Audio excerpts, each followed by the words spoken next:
บសួរអ្នកគ្រូខ្ញុំឈ្មោះវ៉ាន់ថនសៃឡាមេរៀនទី24អ្នកចិត្តខាងល្អអំណានចូលសូត្រ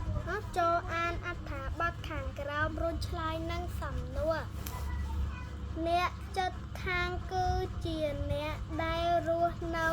ក្បែរផ្ទះយើងគ្រប់គ្នាគ្រប់ទីកន្លែងអ្នកចិត្តខាងល្អគឺជាអ្នកដែលចេះ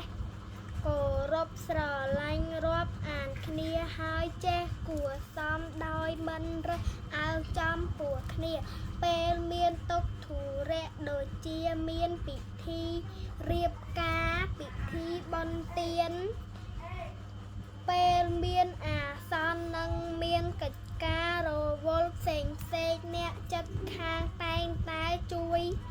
គ្នាទៅវិញទៅមកពេលមានចំណីម្ហូបអាហារឆ្ងាញ់យើងតែងចែករំលែកគ្នាហូបលើសពីនេះទៀតអ្នកចិត្តខាងល្អមានរកពីអាកប្បកិរិយាសុភាពរៀបសារនិងមានសម្ដីទន់ភ្លន់ដោយ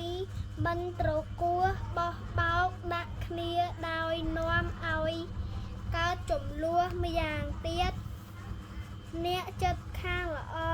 គឺមិននិយាយដើមគ្នាមិនបញ្ចេញរឹកពីច្រងែងច្រងាងដាក់គ្នាពោលគឺចេះការពារគ្នានិង